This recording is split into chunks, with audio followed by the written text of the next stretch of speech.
Hello, hello, hello. Welcome, welcome. And so, Yoga Entrepreneur Secrets people, all you entrepreneurs out there, we are going live and we're talking today about the psychology of selling yoga. This is really psychology of selling anything, but specifically psychology of selling yoga. And so what we want to start with is for any of you who have ever had somebody come up to you and say, I want to do yoga. Like even something as simple as that, like I want to do yoga. What's yoga about? Or talk to me a little bit about it. They are essentially, even if you're not actually offering them, a class, maybe you're not even in your studio, or they're asking to actually buy a package from you or anything like that. They're just, one of your friends is curious about yoga. We still approach it the same exact way. Right? So this works for everything, guys. Even if because even then we're kind of selling it in a way that we want that person, whether it's a friend or family member, to actually practice. We have to be persuasive enough or get their interest piqued enough so that they're willing to step into a studio, step onto their mat, and change their lives. Right. So that's really the key. And so regardless of whether you're literally trying to sell them a package or sell them into your studio or into your training or whatever the thing that you're offering is, or you're simply just having a conversation with a friend, it's the same psychology. Like anytime, no matter what it is, anytime we go to make a purchase. So this is yoga, this is buying a car, this is buying an outfit, this is buying whatever it is that you're buying. We always approach it. If we're not familiar with it, we haven't bought it before, it's new. We approach it the exact same way. Everybody approaches it the exact same way. And how they approach it is they have specific belief patterns around that thing. And it's three specific belief patterns. The first, how the brain processes potential purchases. This is exactly what I was saying. The first, it says vehicle. Right? And what vehicle means is when they look at, we'll say yoga, when they come in and say, hey, I'm not sure about this yoga thing. All my friends are doing it and I'm kind of interested in it. What's it about?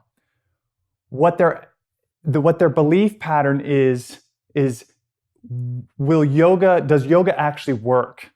Right? Does yoga actually work? So it's a vehicle belief, meaning does the thing work? If I'm going to buy an outfit, I'm like, does that outfit work? Meaning, will I look good in it? Is this going to work? If I'm going to buy a car, does this car actually drive? Right? Does this car actually work? Is it going to achieve what it says it's going to do? And so if somebody's coming into a yoga studio, they're like, does this yoga thing work? Right? What is this like? Tell me about this yoga thing. Right?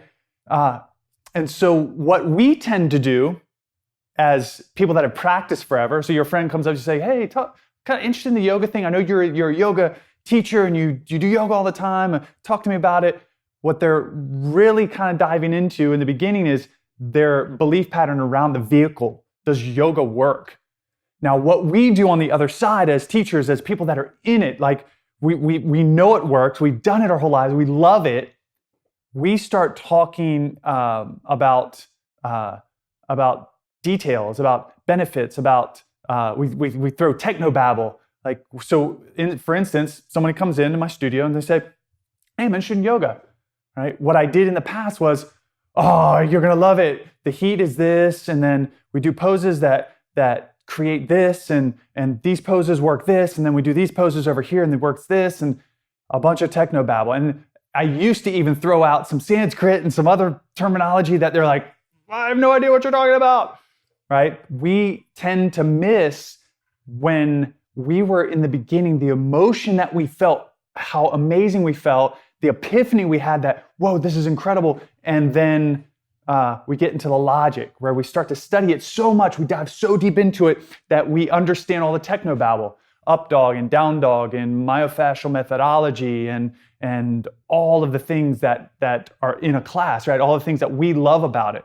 The way it makes us sweat, what it does to the elasticity of the muscle, how it builds strength and coordination and balance and blah, blah, blah, blah, blah, blah, blah. All of that stuff. When someone's brand new that's like, I have no idea what you're talking about. All right, I'm going to go over here and keep pushing weights or keep running or doing my other thing, right? It gets lost in translation. And I'll get to the solution in just a minute. But the next thing, so if we get past that vehicle, or they get past the vehicle thing, they come in and they're like, well, all my friends are doing it. I see it on TV. I see it all over the place. So I know it works. I know it, like, yoga is legit. Will it work for me? Right? The internal belief is, can I drive this vehicle? Right? I know that car that I want to buy actually works. It drives, right? It's sporty, it's fast, or it's a truck, it's tough. But can I drive it? Right? Looking at a Lamborghini, it's a sports car, but do I know how to drive it? It's probably a sensitive stick, right? The internal belief comes down to the belief that they're able to do it.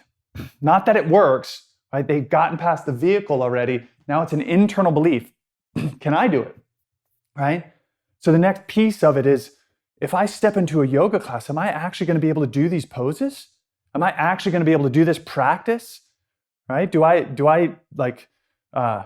have the body type for it? Am I strong enough? Right? All of these internal ideas, right? Do I have to be like a dancer and be super flexible and be able to straighten my leg and do all of this, touch the floor and do all of this stuff? I don't know if I can do that, right? That's the next level, right? Am I able to do it? Right? Do I believe I can do it? Right? And again, the way we're going to jump that, right, and I'll get to it in a minute, is the same as the vehicle. If they get over the internal belief, right, the next piece, so they got the vehicle, they realize, okay, yoga is legit. Yoga actually works, and I believe I can do it, right? A friend of mine is just like me, is the same body shape and the same thing, and he does yoga all the time, and so I have the belief, I know I can do it. The next is an external belief. Do I have the time, the resources, the support from a spouse? Am I able to pull the external resource to make this a reality? Right? And so the next thing, if I'm coming to the yoga studio, I know that yoga works. I believe that I can do it. Do I have the time to do it? Do I have the money to do it? Am I going to get the support from my spouse or my friends? As a man, am I going to get joked by my friends for going and doing a yoga class? Maybe 10 years ago. These days, no, you won't. So do I have the resources to do it, right? And so for them, it's like, okay, timing, what's my day like? Do you offer enough class times that I can actually fit this into my schedule? How expensive is it? Can I budget it into my budget? All of those pieces, like do I have the resources? Can I actually make this thing work? No matter what. So again, I'm gonna reiterate a point I made earlier. It doesn't matter if you're coming to do yoga. It doesn't matter if you're buying a car. It doesn't matter if you're going to buy an outfit. It doesn't matter what you're buying. We all go through this process through this brain process of a potential purchase. Does it work? Can I drive it? Can I actually do it? And do I have the time, the resources, the support from friends and family to be able to make it work? Here's the next piece, guys. In order for somebody to get through these three beliefs, these blocks, right? There's these roadblocks from achieving what they want to achieve, to buying the car, to doing the yoga, coming in and practicing. There's a simple way for us to help people get over those hurdles, those three major hurdles. They have a belief. What we're saying here is, with the vehicle, the internal, and the external, those are belief patterns. They have a belief that yoga doesn't work.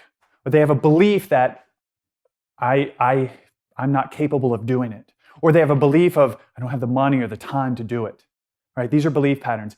Every single belief that I have, that you have, is held up. Here's the belief. It's held up by a story. Every single belief we have is held up by a story. So the solution here on our side, someone comes to you and says, I'm interested in doing yoga. Instead of saying, well, here's the benefit of yoga. Yoga's so good, right? It stills the mind. It allows you to have deeper awareness. It allows you to be more skillful in your relationships. It allows this, and it makes your body feel incredible. Instead of telling the person all the benefits, we just need to replace their story so that the belief changes, right? Every belief is held up by a story. If we change their story, right, meaning tell a story, we can change that belief, regardless if it's a belief around the vehicle, the internal, or the external. Okay, so how to sell without selling.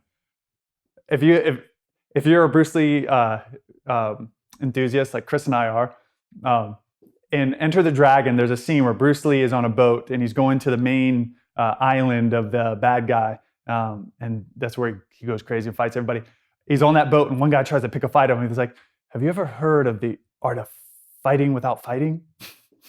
The whole thing, and he gets the guy to sit in a boat. This is the art of selling without selling, right? And this is what's so powerful about this is if a lot of you're a yoga entrepreneur, you're in the yoga world, and what we bump up against as yogis is, I don't want to sell it. I don't want to be a salesperson. Selling is so it's hard.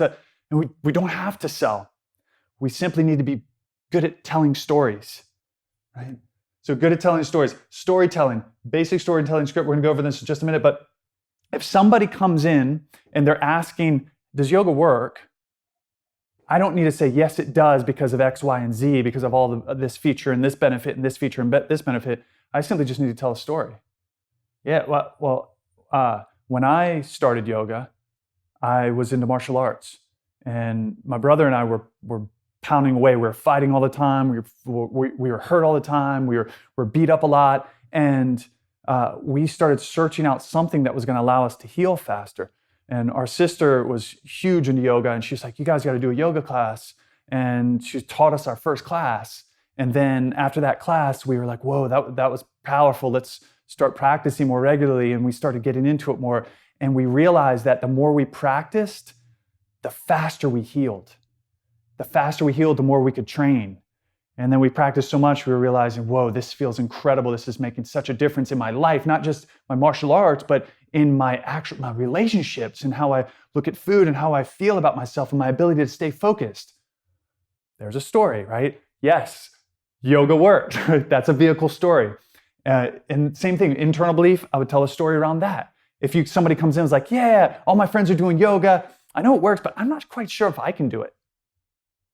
Then you tell a story about an internal belief. It could be your story. It could be somebody else's story. A lot of you have worked with so many people in the years. You have a multitude of stories, so many stories that you could pull and say, oh, well, my friend Peter who came in, he's a little bit heavier set guy, and he came in and he heard me talking about yoga all the time. He knows it works, but he was like, I don't know if I can do it. I was like, Peter, come on, I'll go and take a class with you. We'll do it together. And Peter tried it, and he got out of class, and he was like, oh my gosh, this is amazing. I've never felt so good in my life. And it changed everything for him. He came a couple more times and he was hooked. He realized you don't need to have a crazy dancer body. You don't need to do all these crazy gymnastics in class, that there's a deeper aspect to it that's so much more powerful. Testimonials, guys, are so powerful. When you talk about other people's stories, people that you all have worked with, that you've changed their lives, people are like, whoa, he's not just telling me his story. Obviously, yeah, he's a yoga teacher. He probably grew up being able to do press-ups and handstands and stuff. Oh, there's someone else's story, somebody that's like me. They're coming in and actually getting benefit from it.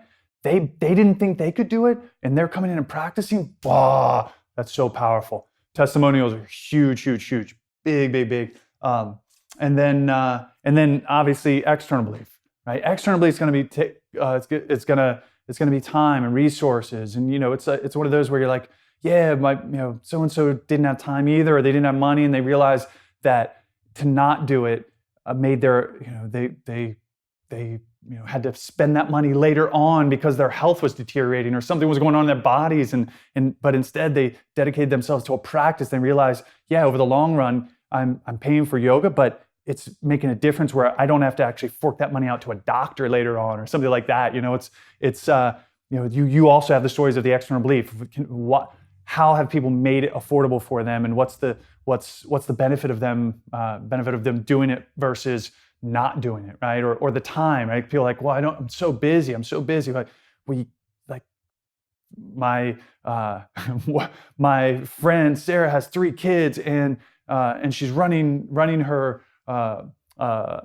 studio with her mom, a gym with her mom, and she's doing all of this other stuff, and she's able to practice on top of it regularly. And that's where I would stop the story. But she also teaches too. So if I were able to tell that story, when I would tell that story, people are like, oh wow, I don't have any kids, and I just have my job and my dog. Yeah, I can make the time. If Sarah can do it, I can do it. So telling stories and not saying, no, you have the time. You just have to do this and this. They're like, no, I got a friend of mine that blah, blah, blah, blah, blah. And they're like, bah, it breaks their false beliefs. So you see what I just did, even with those simple stories. I was just shooting from the hip with it, but even with those simple stories, somebody comes in with a belief that's held up by a story. I'm so busy. I don't have the time. I don't have the money. I don't have the resources. And you just change that story with somebody else's story or your own personal story. And all of a sudden, it starts to break their false belief. What they thought was a true belief was actually a false belief, and we're just breaking it through storytelling, through testimonials. Now, a simple way, we'll finish with this. I'm going long. I like to talk. A simple way of structuring a story is this. So this is a basic storytelling script. Chris and I, we'll do another training sometime where we'll go deep into storytelling and really break all of these apart, because there's multiple levels to it. But we want to keep this simple for today, so you guys get some good information that you could take right away and say, okay, let me plug this in. Let me start working storytelling and start making a difference. So basic storytelling script. Number 1 is the struggle. Right? So when I'm telling a story either about myself or somebody else, I'm going to start with the struggle. A master at this is Quentin Tarantino. If you ever see any Quentin Tarantino's movies, he starts, a lot of times he'll start it kind of in the middle or at the end of the story, where it is crazy high drama, crazy struggle, you're like, oh my God, how did that person get there? And why are they holding a stick of dynamite? Oh my gosh, this is so crazy. He does a whole high drama, and then he backtracks and goes chapter 1, chapter 2, chapter 3, and you start to see the story unfold all the way to that point of high drama. Right? He's a master at it. But you'll notice in a lot of movies, they'll open up the movie with really high drama, with really like the struggle. What's the main character going through? They're running on a train, and they're like, the cars behind him are exploding, and like, oh my God, how did he get there? And then they back up and start to tell the story. So you want to go into the struggle immediately, right? Because that catches people like, wow, why are they struggling with that? And then you talk about the search for the solution. The search for the solution is, how did they get to that struggle? They got to that struggle, right? It's the story of like, okay, I'm in this place, and now I gotta figure this out. Like, what is the solution to this? I'm bumping up against this wall, and there is a way for me to get around this wall, right? My friend had, start off a story like, yeah, I have a good friend of mine. He had 2 compressed discs in his low back, and so he had to get surgery. And when they did the surgery, he thought, okay, this is going to make me feel better. And after the surgery, and after he got over and started healing, he realized, I don't feel better. I got to find a way to get out of this pain. Like I am too young to be immobile. I am too young to be in this much pain. So I got to find something. And so he went on the search. He came to me and he asked, hey, I'm thinking about this yoga thing. And I just had low back surgery. Like, do you think this thing will work for me? And so I'm actually going into it. So that's the search for the solution. So we find the solution. My friend is searching around, okay, I'll try this yoga thing. And they find the result. Dedicated myself to yoga. Had low back surgery. I could not move. Even after I healed up from the surgery, I was supposed to not have pain, and I still had pain. And I thought, oh, okay, now I just had this surgery, and I talked to friends of mine and realized that yoga could really make a difference. And I started practicing. And after I got consistent with it, and after just a few weeks, I started feeling such relief. After a few months, I wasn't in pain anymore. And it just radically changed my life, right? There's the result, right? That's what happened. I practiced a bunch and now I don't have pain. Here's a transformation. Along with being out of pain, I realized that what I was learning was to understand myself on a deeper level, to move into what yogis call pure awareness. This place where you start to be able to see colors are brighter, and you start to pay attention to your kids and your wife. And what I realized after practicing for a few months and doing this, not only was I out of pain, but it radically changed my life. My relationship with my wife is better. My relationship with my kids is better. My work is better. I can focus. I don't have to drink as much caffeine. My body feels on fire. I feel better than I did before I even had back pain. So it shifted everything. So that's the transformation of like, okay, that result happened. You did yoga and got out of the pain and you're back, but what's the deeper level, right? It's the shift that happens. It's the shift that happens that we don't expect, right? So there's always a result. We get to the key, but then there's a deeper level. It's like Disney movies are really good at this, or like kids cartoons are really good at this. It's like where if you ever seen Cars, right? My son loves the movie Cars, and at Cars, Lightning McQueen at the very end, he wanted to win the Piston Cup, and so he went and got sidetracked, and that was the struggle. And he was like, I got to get to race in the Piston Cup, and he was stuck in a town, and eventually he made friends, and eventually he got a mentor, and he taught him how to race differently. And so he went to the Piston Cup, and he was going and winning, and then the king, one of the old drivers, like wrecked and flipped, and he was on the side, and then the other guy that was racing was right behind him, and Lightning McQueen was about to win the race. He was right up on the finish line, and he stopped 2 inches before the finish line. And he turns around and he goes picks up the king, right? And starts to push him across the finish line. The other guy went across the finish line, wins the Piston Cup, and he pushes the king across, right? So this is like, he almost got the result. He didn't get the Piston Cup, but what gives everyone goosebumps at the end was the transformation that happened from it, right? He transformed his entire being because of that. And this is what happens with our stories. We want to talk about the struggle, the search for the solution. We want to talk about the result that happened, but then the deeper part of that is transformation. And it's important to keep these, obviously you can't talk to someone for 20 or 30 minutes unless they're sitting down, you're having lunch or dinner with them, and you're like, I got plenty of time. I'll tell a giant story for them and they'll get engaged and we'll have a good conversation. But if somebody's coming into your studio, you don't have 30 or 40 minutes or an hour to talk to that person. So you want to keep your story condensed. Now, the key and what's cool about this framework, guys, is that you can do this framework in 2 minutes. I can tell a 2-minute story. Or I can tell that story like I just did. I told the story, I think it was probably a 5-minute story. I can lengthen it by simply just popping in details. I can take a 2-minute story, make it a 20-minute story, a 30, an hour story, a 2-hour story. Even if I was speaking from stage and I had to tell a story like that, I could lengthen it to a 60 or 90-minute presentation if I needed to, right? So our stories can lengthen or shrink depending on who we're talking to and when we're talking to, but the concept stays the same. We want to shift people's belief patterns so they're not stuck in the vehicle, the internal, the external. We want to tell people stories that take their belief in their old story that's holding that up, and we've replaced their old story with a new story. It could be ours, it could be somebody else's, it could be a testimonial story, but at the moment we shift that story, their belief changes. And that, my friends, is the key to not only storytelling, but it is the key to the art of selling without selling. So I hope that helped. Plug it in right away if you're offering your services to somebody, you're trying to make a living doing this stuff, and whatever it is, yoga, maybe you have other things on the side. Maybe you want to talk to your employer about getting a raise. Same exact thing.